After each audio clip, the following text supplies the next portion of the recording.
Welcome to the Sports Spectrum Podcast, where faith and sports collide. Here's your host, Jason Romano. Welcome, everyone, to the show. My name is Jason Romano. It is great to have you here joining us on the program today. This is Sports Spectrum's podcast episode number 94. And, of course, we appreciate you tuning in and listening on Apple, iTunes, Google Play, Stitcher, everywhere podcasts are found. Maybe you found us on our YouTube channel. And, of course, all of our content, maybe this is where you're listening right now, is at sportspectrum.com, where you can become a member. Partner with us for just $36 for an entire year. You get our quarterly magazine. Our newest issue is out now and features Yankees outfielder Aaron Judge on the cover. It's a baseball preview as well as a look back at the Olympics, which we'll be talking about in a moment, and a look back at the 2018 NFL season with the Philadelphia Eagles winning the Super Bowl title. So check it out over at sportspectrum.com. Become a member, $36, and you can partner with us, and it helps fund this podcast. It helps fund all of the projects that Sports Spectrum is a part of this year, including the magazine, including all of our content over at sportspectrum.com. Today's guest, he is Scott Hamilton. Now, Scott, if you know him, some of you might know him as a broadcaster with NBC Sports on the Olympics. He just got back from Pyeongchang in the 2018 Winter Games. But Scott, even more than that, is a 1984 Olympic gold medal figure skater.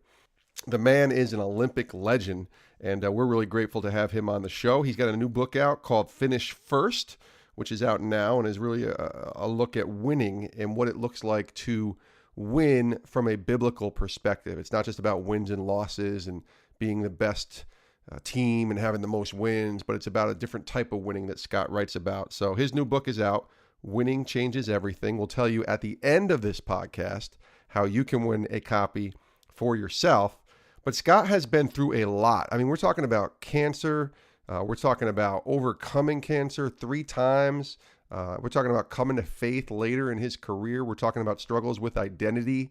Wait till you hear what he's done with his Olympic gold medal, which was kind of interesting when I asked him where it was, because I thought, hey, he's got an Olympic gold medal. He's got to be displaying that thing on a mantle in his house, right? Not exactly. So without further ado, let's get right to it. He is the 1990 United States Olympic Hall of Famer and the 1984 Olympic gold medal figure skater, Olympic broadcaster with NBC, the legend himself. Here he is, Scott Hamilton. Welcome to the podcast, Scott. Well, thank you so much for having me on. It's great to be back on American soil. How long were you out there in Pyeongchang? I was there for 3.5 weeks, Oh. which was about 3 days too short for my wife to find a really good attorney. So it's good that I made it back, and now I'm back on the road promoting the book a little bit, and so I'm really excited about this opportunity. Absolutely. It's great to talk to you. And like I've said before in the intro, you've done a whole lot of living in your almost 60 years of life, Scott Hamilton, Olympic athlete, husband, father, commentator, and now a 2-time author with your latest book, Finish First, Winning Changes Everything. It was released February 6th. Tell us about the book and why you decided to write it. Well, I've been doing a lot of things for a very long time, and I was sort of feeling that there was another message I needed to share, and so I've gotten to be, through a really odd set of circumstances, friends with Donald Miller, very prolific writer, especially in the faith space, and we were talking one day, and I go, I just really feel like there's something else I need to be sharing, and he goes, honestly, you know more about winning than anybody else. He's getting into marketing and into the business world. And I said, yeah, I figured that one out. And he goes, a lot of people haven't figured that one out. You need to share that with people. And in a way that will be, only way you can share it. And that is, as a process coming out of failure, coming out of a lack of, I'm not the first person you'd think of that said, oh, yeah, he had every advantage to win. Right. It just isn't like that. But, and then, taking a step back to kind of look at this in a real way, I was like, yeah, I mean, with all the instant gratification we have in our lives right now, it's no one's fault that we are really struggling to kind of develop a winning attitude, and all you have to do is just pick up a smartphone and, a couple of clicks later, you have everything you need. It's really hard to understand the process it takes to build a life that can be victorious and meaningful. And, I really hold firm this idea that we all, every single one of us, have a purpose, have, talents, abilities that we can leverage to truly make our lives spectacular if we choose to recognize them. And so the whole idea of the book is really just a call to action for people to see more in themselves and of themselves, to wake up kind of what they have under the surface, to really, basically get off the bench and, get to work in building a life that is meaningful, enjoyable, impactful, and, truly remarkable. And so Finish First came out of all of that. And, it really is a very, I joke with people that I negotiated my high school diploma. So it's an easy read. Yeah. I don't use 12-syllable words in order to get my point across. Yes. And basically it's just my example and the example of many others who have, kind of woken up to this idea that they're made of something more. And I truly believe that everyone is.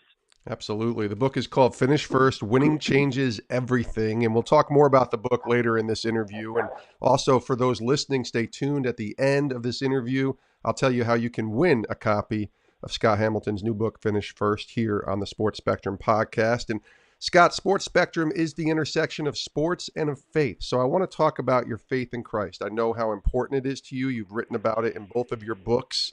So let's go back to where it started to take shape for you, when God became real to you and when you began your walk with the Lord. When was that? Well, it was early on. He's always been after me. And, I kind of say, I didn't really, I go, I don't know if that's really real or what it is. I was adopted at 6 weeks of age, which is miraculous considering that there were other options on the table when I was in the womb, So I look at that as being an incredible gift that I was able to live my life. And the parents that adopted me were spectacular. They just, were so amazing and wonderful and sacrificial and everything they did. And I ended up, through a list of failures, being sent to a place where I could, skate with higher level people.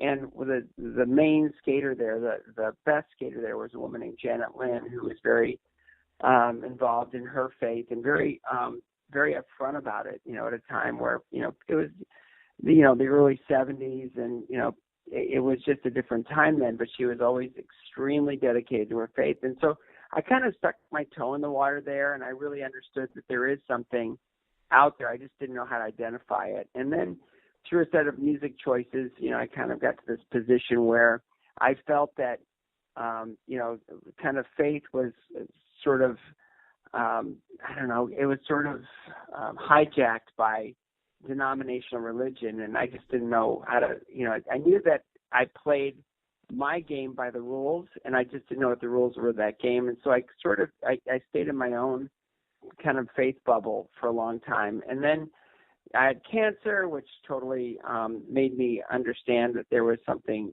besides physically wrong with me, there was something that was more out there for me. Mm. And through a set of circumstances, I met my wife, and she just, at a point in our dating where we realized that there was, something really wonderful happening, she just said, I need to ask you something really important. And I said, you can ask me anything. And she said, where are you in your faith with Jesus Christ? And I just said, what any other smart guy would say. I said, where do you want me to be? That's right. And it was there that, I just shared my concerns, my lack of understanding, my kind of adolescent viewpoints. And she just said, let me introduce you to somebody. And she introduced me to a minister who became like a dear, dear friend. He ended up marrying us and baptizing me. And when I first met him, I just said, here's my situation. And he goes, you know what? I couldn't agree with you more. Okay, he's already won me over. And then he said, do you like history? And I said, oh, man, that was my favorite subject in school. I love history. And he goes, here's this. And he handed me a Bible. And I go, I've tried to read it before, but it just didn't make sense to me. And he goes, read it as a book of history. Every single thing in this book happened, and God was attached to every single moment, every single word, every single identifier in this book. God was in it. And I said, I'll start there. And he goes, when you get through the Old Testament and you hit to the New Testament, let's sit down and talk. You're going to need a little more support for that. And, I read, and then I realized that it answered more questions than it raised. And I just understood that, he'd been after me the whole time. He'd been there saying, look, I'm here. I'm still here. I'm here. Yeah. And all I needed to do was recognize that. And it's really changed my life in a spectacular way, to the point where I can't get enough. I really, truly want to understand more and dive more into Scripture and really base my life and everything related to Jesus, because, it's the only thing, it's the best thing going. When I talk to a lot of people, especially a lot of athletes who are Christians and walk the walk of faith, a lot of them say it took place for them when they were younger. Did it help for you that you were older and kind of, I guess, a little more mature as a human being to be able to kind of dive into something like this? Or did that hinder you a little bit to having that childlike faith that so many of us talk about when we're younger in terms of developing a relationship with the Lord? No, I think for me, it was one of those things where I understood that, I lived my life my way, and it was fine, but it wasn't really what I was, I just knew there was something more. There was, I'd done a lot of really cool things, and I was kind of living this, almost this secular life, and it wasn't satisfying to me at all. So I think, coming to faith in a childlike way is, you're going to do that no matter what, because maturity in faith takes a while and takes practice. But, at the same time, I had something to compare it to. And, I realized that at a very specific point, and it was really cancer that kind of woke me up, I realized that I wasn't living an authentic life. I was living life in a way that, I was busy and I was productive and I was doing things, as well as I could do them, but there was something missing in me. I was not living the way I knew I needed to live, and I was kind of haunted by that. And so I needed to step away as much as I could. And, when I wasn't on, tour, I would just find a way to be as kind of isolated and removed as possible.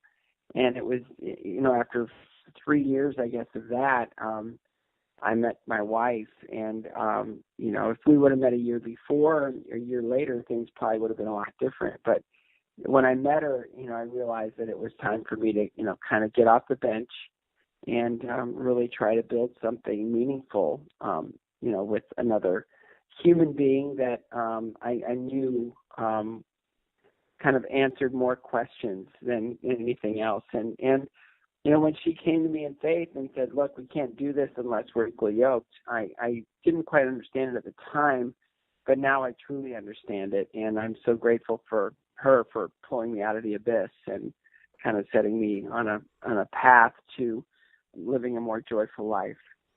We're talking to Scott Hamilton, the Olympic gold medalist, here on the Sports Spectrum podcast. And you mentioned your cancer, and we'll talk about that in a minute, because your life has seen in many ways, from a worldly view, the highest of highs and the lowest of lows in many cases. Let's start with the highs. So many of our listeners know you, of course, from the 1984 Olympics. You win the gold medal in figure skating. It's been almost 35 years now, which is crazy. What memories come to mind when you were asked about the 84 games in Sarajevo? What comes to mind when I mention that gold medal? Well, I came out of 3 years of winning, and it was sort of an extension of a lot of other things. When I was kind of like this dedicated loser, and I would kind of like go through the motions and like pretend like I was training. Like it's like, no, I know I'm really working hard, and it's like, not really, bearing the fruit it should, so maybe you're not doing it right. And I always knew that I was putting in, the time, but not putting the time in where I needed to, and in a way that was really going to be productive. And so, it was just sort of, and then, results would happen. Like my first nationals on the novice level, which is the youngest level that goes to nationals. I went out for my long program and I fell 5 times, came in dead last. And then the next year I came in second to last, excited to go up to the junior level because, I was absolutely killing it on the novice level. And I came in, I beat 2 guys. And then my mother was diagnosed with cancer and basically told me that they were broke and I had 1 year left in skating. And that was the year I kind of pushed all my chips to the center of the table. And I said, okay, I'm all in. And I'll just do whatever you tell me to do. I'll work as hard as you tell me to work. I'll do everything. You just tell me what to do and I'll do it. And that year was remarkable because, I started, I landed my first triple that year and, practiced like 2 weeks before the national championships. And there was a lot of things, that were, kind of happening.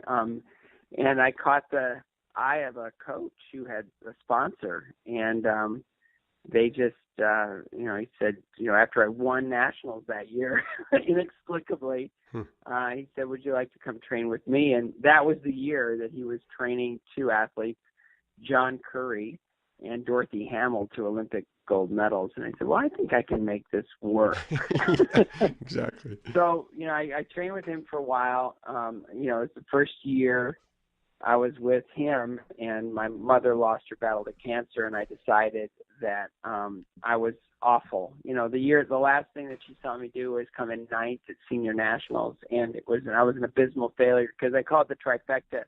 I was 18. I was sponsored and I got my own apartment. That's a recipe for disaster. I was so immature. So after I lost my mom, I decided that I wanted to honor her in everything that I did, honor her sacrifices, honor her love for me, honor her adopting me, honor everything about her. And so I just went to work. And, from that, I made it to the 1980 Olympics, where I came in 5th. Woke up one morning and realized the top 3 guys had retired, and now all of a sudden I'm ranked 2nd in the world.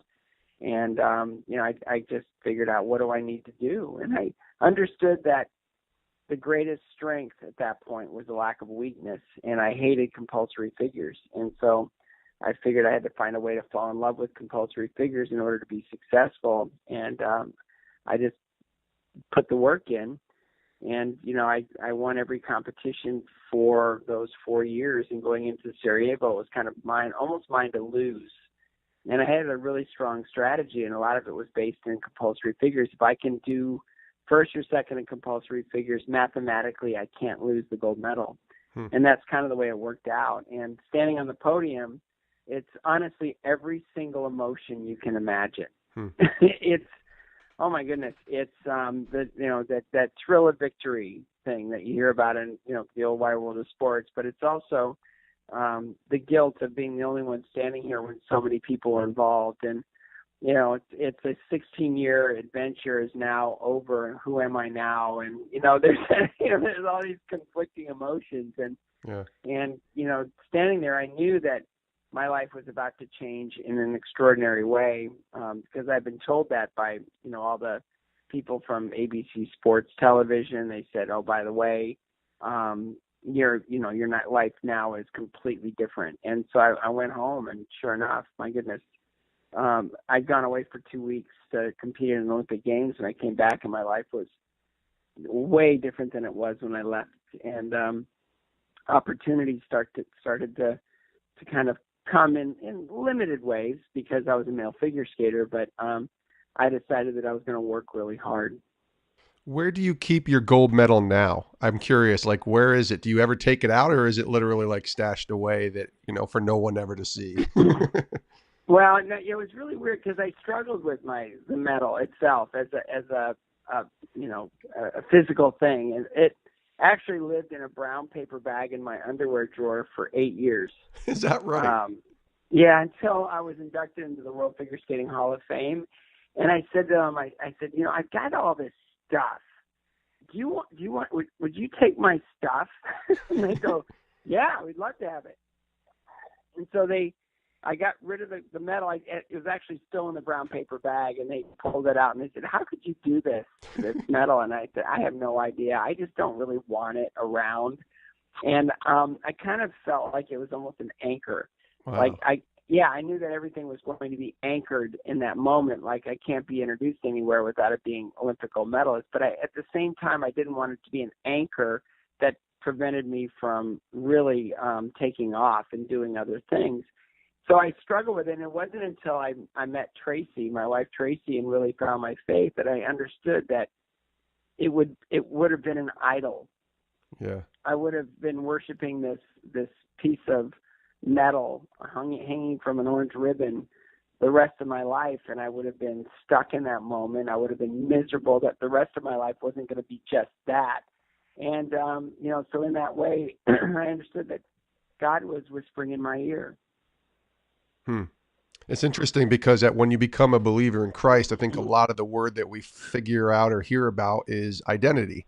And it sounds like that was what it was for you, is you got so caught up in the medal that you didn't want it to literally be who you were, the identity of Scott Hamilton. Yeah, I just didn't want to look at it. I didn't want to spend any time with it. I just sort of buried it under a lot of stuff. And I couldn't wait to get rid of it, So there was just something about it that offended me, or not offended me, but sort of bothered me. And I just didn't want that to be. I wanted to be, me, not just the extension of this physical object. And so, I couldn't wait to get rid of it. So we're talking to Scott Hamilton here on the Sports Spectrum podcast, and we talked about the highest of highs as far as achievement goes on the ice. Let's talk about those low points. And you mentioned them, the battles with cancer. In 1997, you're diagnosed with testicular cancer at the age of 39. Take me through that time period of your life. You've kind of alluded to it a little bit, but just the emotions, the moment, what was going through your mind when you hear that at such a young age? Just kind of take us through that. It was, I'd lost my mother to cancer, as I mentioned earlier, 20 years to the month, that I was diagnosed. And the fear was extraordinary. It's like, I'm living this life where I'm touring and I'm skating in front of thousands of people and everything's fantastic and life is good and there was always something missing. There was always something kind of haunting me. And then I'm diagnosed with cancer, and the fear was extraordinary.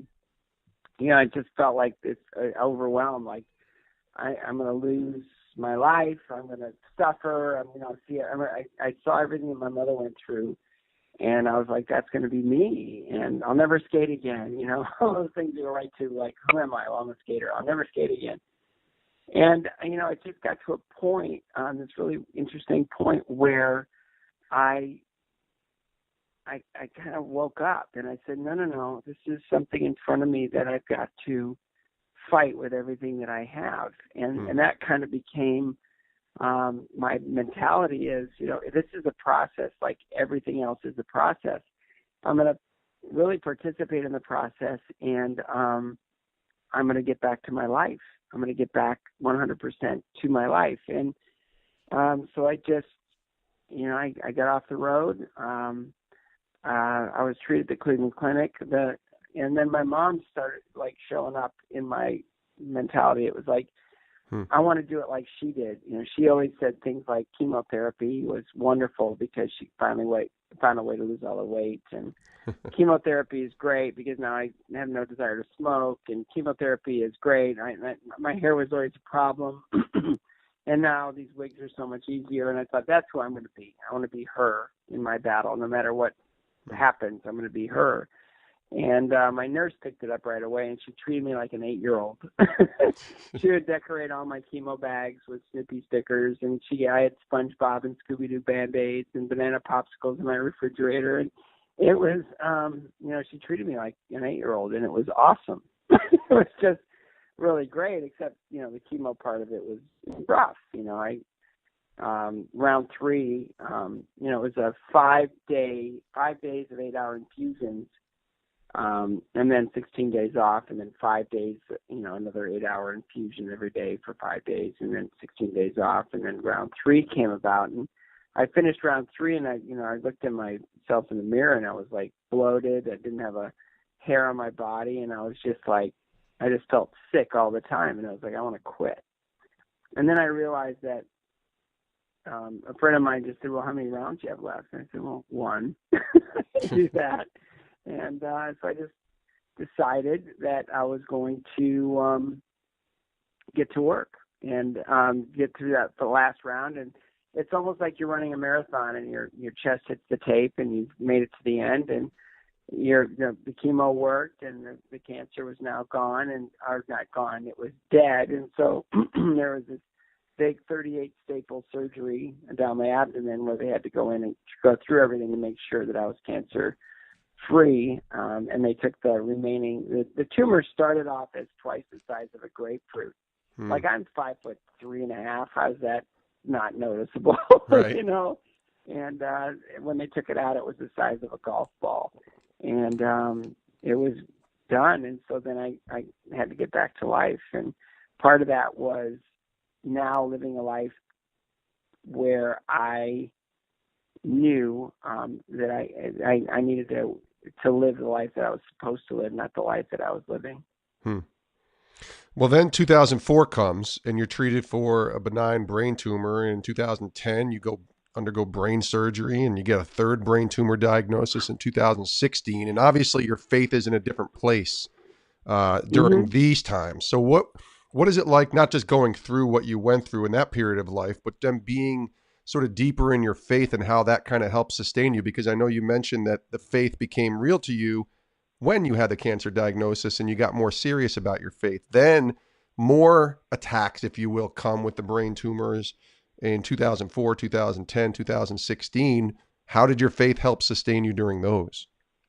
Well, a lot of it's attitude, right? A lot of it's perspective. A lot of it is, what is this brain tumor, right? So they had to, the first time I heard about this brain tumor, I knew that something was wrong. And so I had an annual cancer benefit in Cleveland. I went in for a checkup just to figure out what's going on. And they did some blood work, and my testosterone had plummeted. There was nothing left. And it's like, that's really weird, because that doesn't make any sense. And they said, well, it's probably just, from the chemo, something happened. I go, nah, there's something more. And I always, I've been telling people all along that, you need to be in touch with your health. And so now I had to practice what I preach. Right. And so I kept wearing them out with questions. And finally I got to my vision. He said, well, you're older now. You're gonna, your vision's going to be different. And I said, okay, well, I don't, no. And then I described it some more, and he said, well, let's get you in for a head scan. I mean, that's the least we could do. And they found the brain tumor, and then I had to go back and tell my wife. And the first thing, she said, she was arriving in Cleveland. I went to the hotel to meet with her, and then my son, who's 14 months old, is banging the phone on the cradle, just doing what little kids do, just playing. And she said, what's going on? I said, well, I have a brain tumor. And she just, without even skipping a beat, grabbed both my hands and started to pray. And it was the single most powerful moment in my life. And wow. I realized that, I that's where I go. From now, I go there for everything. And when they did the biopsy a week later, because they couldn't diagnose it without a biopsy, so they cut a hole in the top of your head and they take a needle down through your brain. A lot of bad things can happen. Yeah. And it just, they figured out it was a craniopharyngioma, a tumor that I was born with. And it, kind of answers all those questions of why was I so sick when I was a little kid. For whatever reason, the tumor this tumor that I was born with stopped doing its mischief all those years that I skated. But it was one of those things where now that I'd stopped skating to be a father and, more present husband, it decided to kind of rear its ugly head again.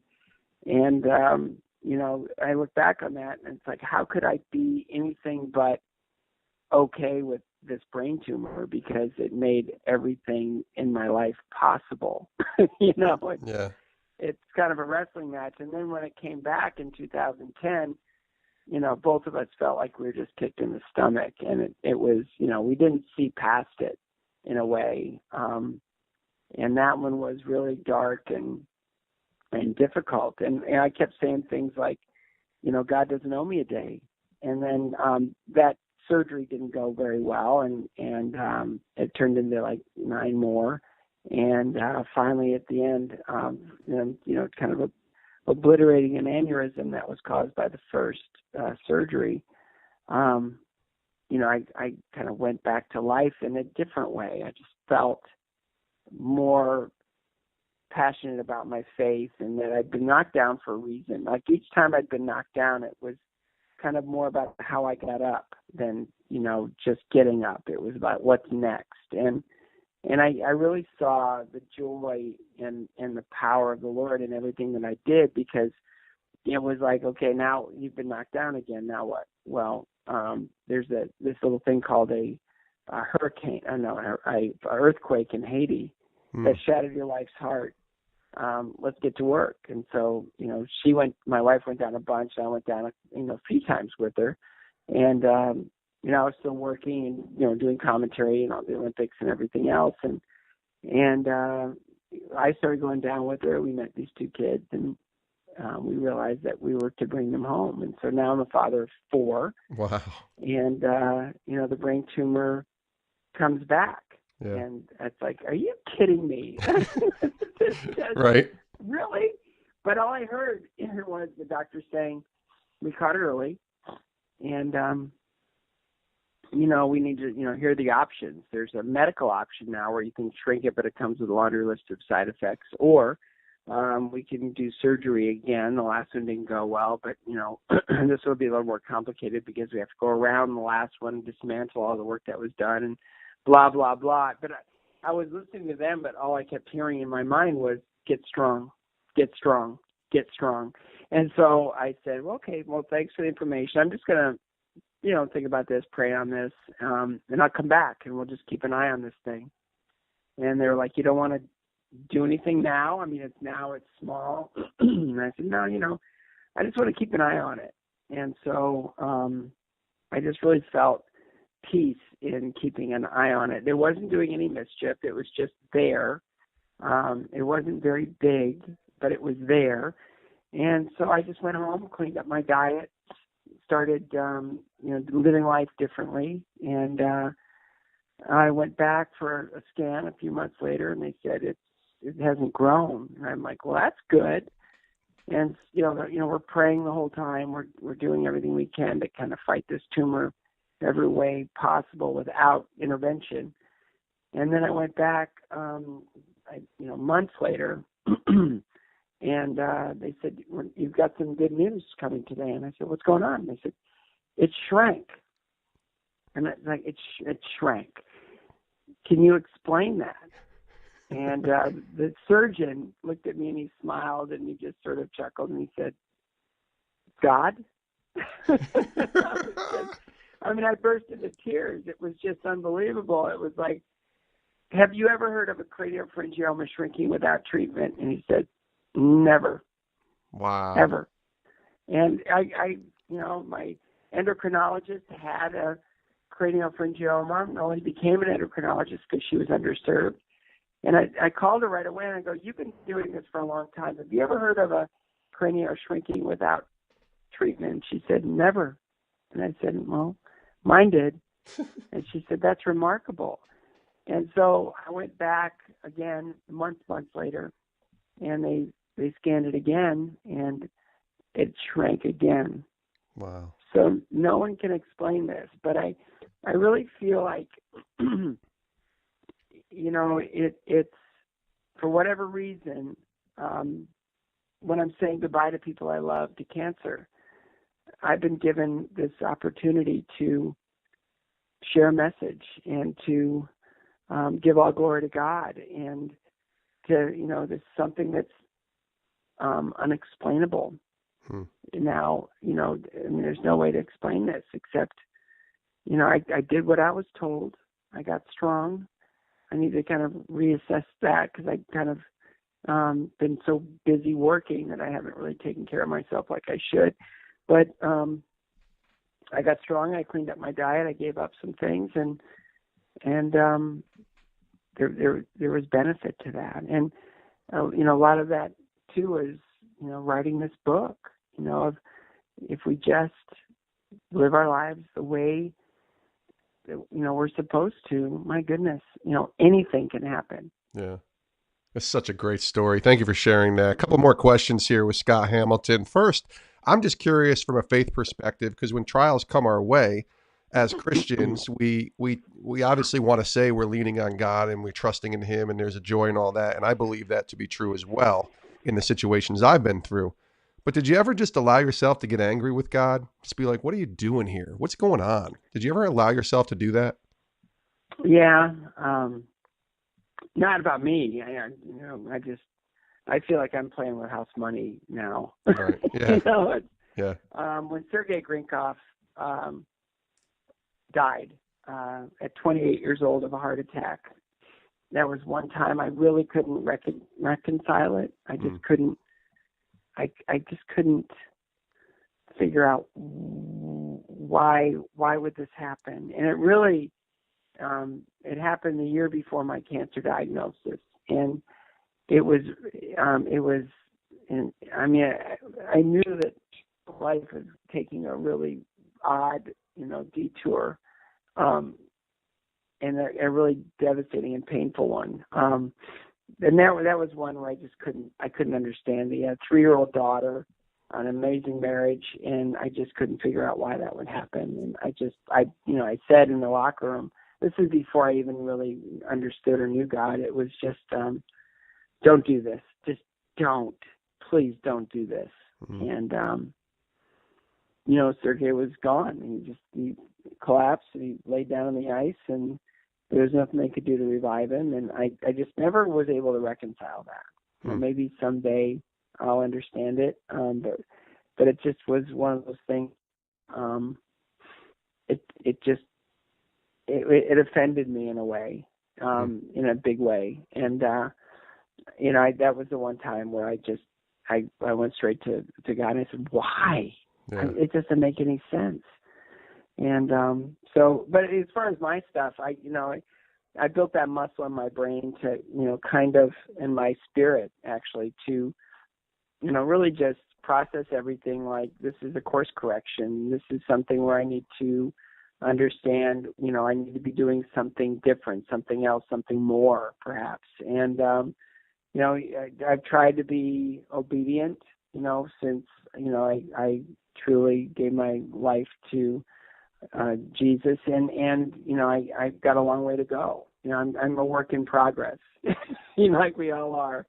Well, you kind of answered my last question. And listen, this has been fantastic to hear your story. So inspiring, Scott Hamilton. And this is a question we ask all of our guests. It's the last question we ask all of them. And it's a simple question. Sometimes it's not a simple answer. But during this time of life that you live now, your season of life that you're in right now, what has the Lord been teaching you? What are you learning from God?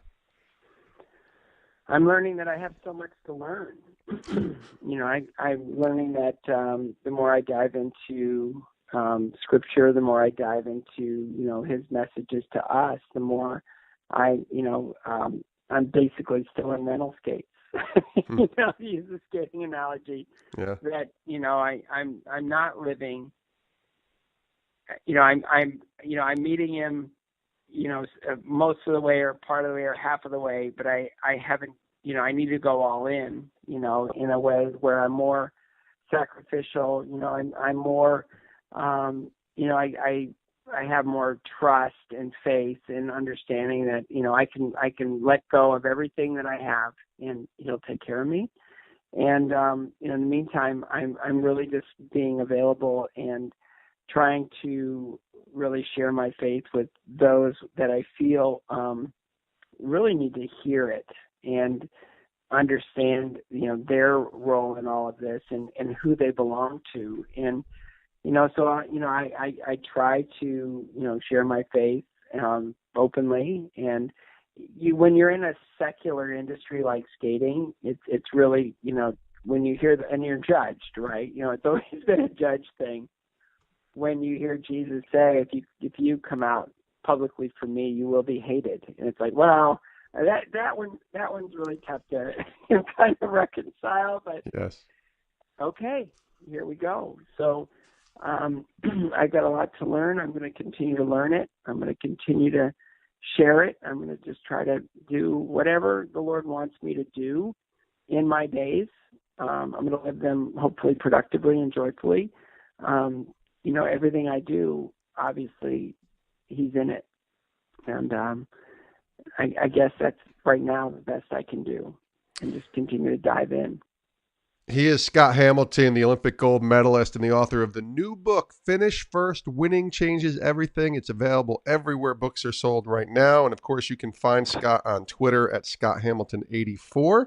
Pick up his new book, Finish First, and stay tuned. We'll tell you how you can win a copy of this new book from Scott Hamilton. Scott, it's been great to talk to you. Thank you so much for joining us here on the podcast and sharing your story. My pleasure. Thank you so much. It was really a joy to talk to you, and God bless your ministry, and I hope you have tons and tons of more listeners, and I really appreciate this opportunity. And we do appreciate Scott Hamilton, the legend himself, 1984 Olympic gold medal figure skater, for joining us here on the Sports Spectrum podcast. And again, his new book is called Winning Changes Everything. And here's how you can win a copy of his new book. Very simple. Go to iTunes on the Apple Podcast app. Leave a review. Leave a review of this podcast and let us know that it is regarding the Scott Hamilton interview. Let us know what you think of it. And once you leave a review, then send me an email, jason@sportspectrum.com, jason@sportspectrum.com. Send me the email. Let me know that you left a review. Once that goes through, you'll be entered. And we had a guy last week for one of our interviews recently, Matt Deggs, who is the baseball coach over at Sam Houston State.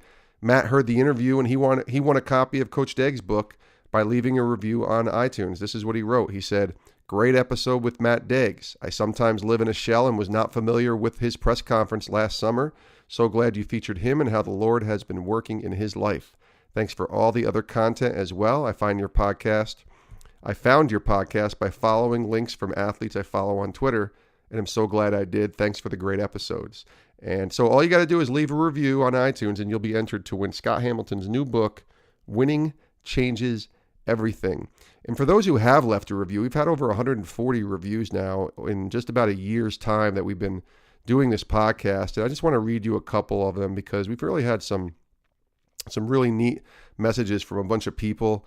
And I'm just so thankful for everybody. Thanks for the podcast, sharing both faith and sports. This is Steve out of Oklahoma on Sports Spectrum. This is Mick D. He said, "I love the podcast with Coach Jim from Wheaton College. What a true leader and a man of Christ. Thank you for the inspiration, and I pray that God will continue to bless you, your family, and the men you coach." It was just really, really nice stuff. Last one here is from Hamstring2, which I love these usernames on iTunes, but he says, "This is one of my absolute favorite podcasts. It's very inspiring hearing stories of athletes and others in the public eye walking with Christ." So just again, appreciate all that you guys have done in leaving a review and tuning in. And again, real easy to do. If you want to win a copy of Scott's brand new book, Winning Changes Everything, go leave a review on iTunes. Thanks so much for joining us here on the podcast, and we'll see you next time right here at Sports Spectrum.